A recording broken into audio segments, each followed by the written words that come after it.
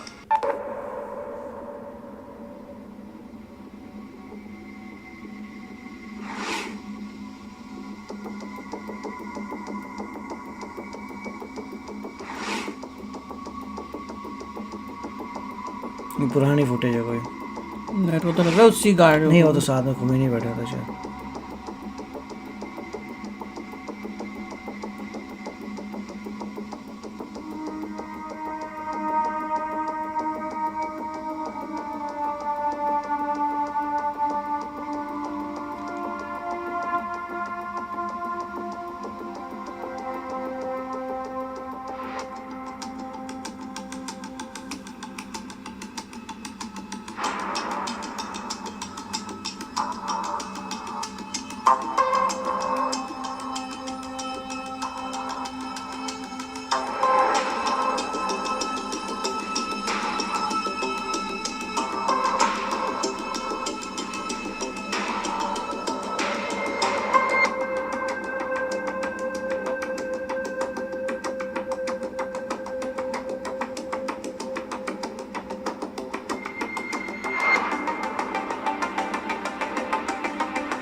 ये कौन है farmer?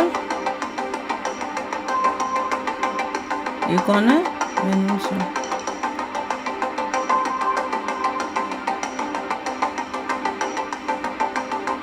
Iraq.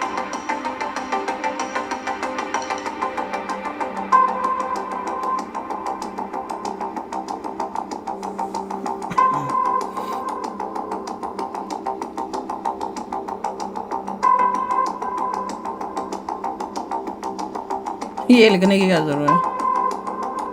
Good friends of Pakistan. Oh, observer day of. ये कौन है?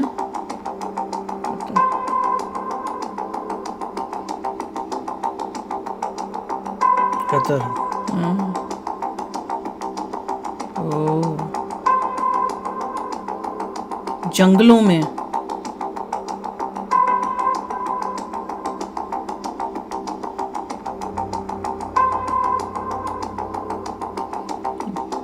ये फॉरेन मिनिस्टर उनका।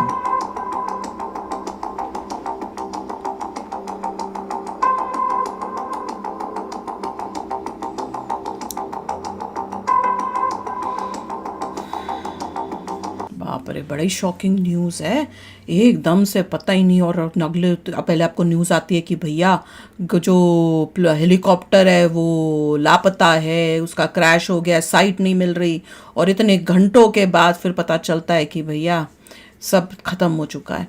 बहुत ही, और 2 इम्पोर्टेंट लोग उस हेलीकॉप्टर में बैठे हुए थे। ये सोच के भैया, फॉरेन मिनिस्टर भी और प्रेसिडेंट दोनों उसी हेलीकॉप्टर में थे, और 3 हेलीकॉप्टर में से 2 जो जिसमें कोई नहीं इंपॉर्टेंट बैठा था उसको कुछ नहीं हुआ, जिसके अंदर ये बैठे थे बीच में वाले में उसको हुआ। बीच में चक्कर उसी का है मेरे को। और जो भी फोटो दिखाते हैं, मैं वही कह रही थी, मैंने कहा अगर वो उड़ रहे होंगे तो मोस्ट प्रॉब्ली अगर जो जिसमें सबसे इंपॉर्टेंट बंदा बैठा हुआ है वो या तो बीच में होगा, या तो आगे एक, फिर पीछे ही, और फिर ये। और अगर तीनों, जैसे वीडियोस में तो वो दिखा रहे तीनों है, पर तीनों में भी वो बीच में ही होता है। तो बीच में अगर हेलीकॉप्टर है और उसी को होना, दैट इज वेरी शॉकिंग। नहीं, कुछ लफड़ा तो होगा, पर कुछ भी हो सकता है। मैं तो वही सोचती हूँ, जो विपिन रावत जी हैं उनका भी तो था ना भैया, हमें लगता था लफड़ा, पर डिक्लेयर तो युवा कुछ भी नहीं हुआ, और वो भी ऐसे ही था। क्रिटिकल लोग बैठे हैं 3 में से, उसमें कुछ होना इज अ प्रॉब्लम। मैं तो ये भी पढ़ रही थी कि हेलीकॉप्टर की मेंटेनेंस बहुत रेगुलरली और बहुत उस टाइप से करनी चाहिए, बहुत ही वो मतलब दे आर वेरी अनसेफ चलाने के लिए। ये भी हाँ, और उसको कह रहे हैं कि ऐसी सिचुएशन में हेलीकॉप्टर्स जैसे ये यूज कर रहे हैं। यूएसए में वो कह रहे थे कि पता नहीं कितना पैसा खर्च होता है सिर्फ हेलीकॉप्टर की मेंटेनेंस में ही। तो अगर आप प्रॉपर मेंटेनेंस नहीं कर रहे हो तो ये हो सकता है, ये ऐसी सिचुएशंस जो होती हैं वो आ सकती हैं। ये भी सुनने से एक जो सबसे क्रिटिकल है, जिसमें वही लोगों तो को बताया, वो मेन उसी वजह से तो शक हो रहा है, मैक्सिमम मेंटेन किया होगा, वही तो शक हो रहा है। तो चलो आप भी शेयर करना अपने थॉट्स। चलते हैं, मिलेंगे नेक्स्ट वीडियो में बहुत ही जल्द। Till then take care and bye bye. तो अगर आप मेरे इस चैनल पे नए हो तो जल्दी से सब्सक्राइब के बटन को हिट करो और बेल आइकन को क्लिक करो, ताकि आपको मेरा जब नया वीडियो मैं लगाऊं आपको उसके बारे में जल्दी से पता चल जाए।